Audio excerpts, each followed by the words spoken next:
আসসালামু আলাইকুম। Welcome to news প্লাসে। আপনাদের সাথে আছি আমি মোহাম্মদ জাকির হোসেন। সুখ কোথায় নারীর জন্য?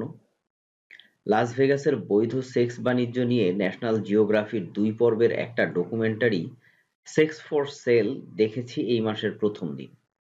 সেখানে একটা অদ্ভুত ব্যাপার দেখলাম।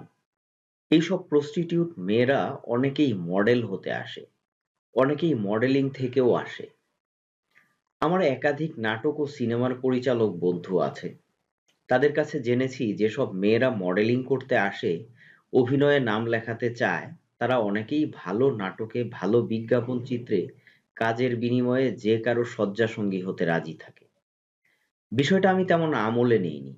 কিন্তু আমার পরিচিত এক মেয়েকে যখন কাস্টিং কাউচ হতে রাজি আছো কিনা প্রশ্নটা করেছিলাম, তখন সে আমাকে তাজ্জব করে দিয়ে বলল, হ্যাঁ রাজি আছি।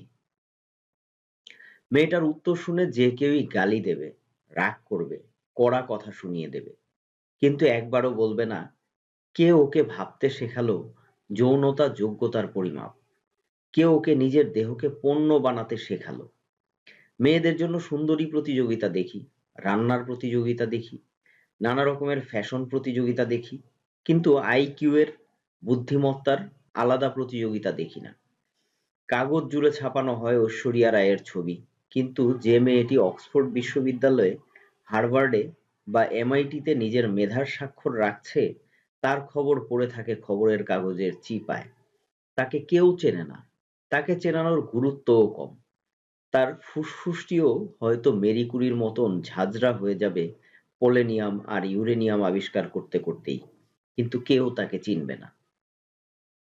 বলে রাখি, ইউরোপের মেয়েরা এককালে ভেবেছিল খুব নারী জাগরণ হচ্ছে খোলামেলা পোশাক পরে। কিন্তু তারা যে পণ্য হচ্ছে, পণ্য হতে তাদেরকে উৎসাহিত করা হচ্ছে, সেটা বোঝা যায় সারা পৃথিবীতে নারী আর পুরুষের ব্যক্তিগত সম্পদের মালিকানা হিসেব করলে। পুরুষের হাতে আছে ৯৯% আর নারীর হাতে আছে মাত্র ১%। অথচ কোনো বিজ্ঞাপনে নারী নেই। অথচ কোন বিজ্ঞাপনে নারী নেই? পুরুষের shaving cream, after shave lotion, perfume শুধু কি পুরুষের? নারীর লিপস্টিক, ক্রিম, ফাউন্ডেশন সবখানে। বিশ্বসুন্দরী খেতাব পাওয়া প্রিয়াঙ্কা চোপড়া বলেছিলেন, এই প্রতিযোগিতা যা দিয়েছে তার চেয়ে আরো বেশি নিয়েছে। আসলে এটাই সত্য। তাদের শেখানো হয় সুপারস্টার হওয়া মানে গায়ের ভাঁজ, বুকের খাজ, কোমরের মাপ। কেউ বলে না সুপারস্টার হওয়া মানে সুপার ট্যালেন্টেড হওয়া। আর্ট হিস্ট্রি নখের ডগায় রাখা, ইউরেনিয়ামের আণবিক ভর মুহূর্তে বলে দেয়া, যুগান্তকারী কিছু মানব কল্যাণের জন্য আবিষ্কার করা। মধ্যযুগের হারেম বাইজি যৌনদাসী প্রথা কি সত্যিই পৃথিবী থেকে উঠে গেছে? আমার তো মনে হয় না। আমার মনে হয় হারেমগুলি এখন মডেল এজেন্সিতে রূপ নিয়েছে মাত্র। নারীকে পণ্যের মতো ভোগের প্রথা দূর হয়েছে নাকি কেবল কৌশল বদলে গেছে মাত্র? নারীকে পণ্যের মতো ভোগের প্রথা দূর হয়েছে নাকি কেবল কৌশল বদলেছে?